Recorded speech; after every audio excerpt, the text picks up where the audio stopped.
Shalom teman-teman, selamat datang kembali di channel ini. Hari ini kita mau bahas sesuatu yang super penting buat kita semua anak muda. Wisat iman. Judul renungan kita kali ini adalah Wisat Iman, dari rutinitas ke relasi. Pernah nggak sih kalian ngerasa, ke gereja sih rajin, pelayanan juga jalan, tapi kok rasanya ada yang hampa ya? Kayak ada jarak gitu sama Tuhan. Nah, mungkin ini saatnya kita tekan tombol reset. Di Roma 12 ayat 2, Rasul Paulus ngasih kita wejangan yang keren banget.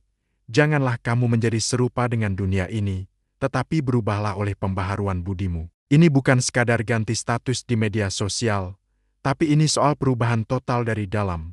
Pembaharuan budi artinya cara pikir kita, nilai-nilai hidup kita, bahkan fokus kita sehari-hari, harus di-upgrade terus-menerus oleh firman Tuhan. Iman itu bukan cuma soal melakukan hal-hal rohani, tapi soal memiliki hubungan yang hidup dengan Sang Pencipta. Kalau hidup rohani kita cuma ikut arus aja, ya udah ibadah ya ibadah, doa ya doa, tanpa ada hati yang terlibat, iman kita bakal stuck. Banyak banget anak muda yang kelihatannya rohani banget di luar, tapi hatinya kosong. Ibadah jalan, doa jalan, tapi relasinya sama Tuhan lagi offline. Iman yang tadinya harusnya jadi sumber kekuatan, malah berubah jadi rutinitas yang membosankan dan memberatkan. Ini ibarat kita punya HP paling canggih, spek dewa, tapi jarang di-charge. Kelihatannya keren, tapi pas dibutuhin, gampang banget mati. Sayang banget kan? Iman kita juga gitu. Kalau nggak dicari lewat relasi pribadi yang intim sama Tuhan, iman itu bakal kehilangan dayanya. Kita bisa belajar dari seorang raja muda yang luar biasa, namanya Raja Yosia. Kisahnya ada di 2 Raja-Raja pasal 22 dan ke-23. Waktu Yosia jadi raja, bangsanya lagi jauh banget dari Tuhan. Ibadah mereka udah jadi tradisi kosong, penuh dengan penyembahan berhala. Tapi Yosia beda. Meskipun masih muda, dia punya hati yang haus akan Tuhan. Puncaknya adalah ketika kitab Taurat, yang udah lama hilang, ditemukan kembali di bait suci. Apa reaksi Yosia? Dia nggak cuek. Dia nggak bilang, "Oh, buku kuno, simpen aja di museum."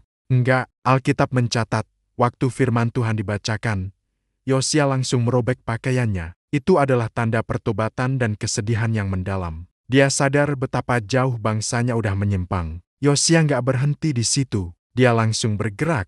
Dia mengumpulkan seluruh rakyat, membacakan firman Tuhan, dan memimpin mereka untuk kembali kepada Tuhan. Semua berhala dihancurkan, semua praktek penyembahan palsu dibersihkan. Yosia berani melakukan wisat iman secara nasional. Dia menunjukkan bahwa usia muda bukan halangan untuk membuat perubahan besar bagi Tuhan. Keberaniannya datang dari hati yang hancur di hadapan firman.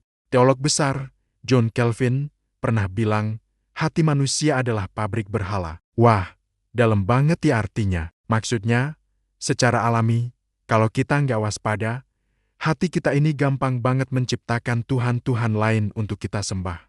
Apa aja berhala modern itu? Bisa jadi ambisi kita yang berlebihan, ego kita yang nggak mau kalah, pencarian validasi dari orang lain, bahkan mungkin pacar atau hobi kita. Tanpa pembaruan budi yang terus-menerus oleh firman Tuhan, fokus iman kita gampang banget kegeser. Kita mungkin masih ke gereja, tapi hati kita sebenarnya menyembah kesuksesan, popularitas, atau kenyamanan. Makanya, riset iman itu bukan pilihan, tapi kebutuhan. Sekarang, coba kita jujur sama diri sendiri. Coba ambil waktu sejenak untuk evaluasi. Apakah iman kita saat ini masih benar-benar hidup dan menyala-nyala?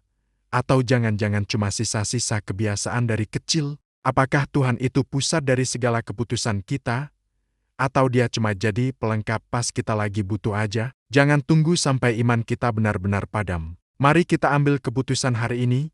Tuhan, Engkau bukan sekadar bagian dari hidupku, tapi Engkau adalah pusat hidupku. Ingat ya, iman yang naik level itu selalu dimulai dari hati yang rendah hati dan mau diwisat oleh Tuhan.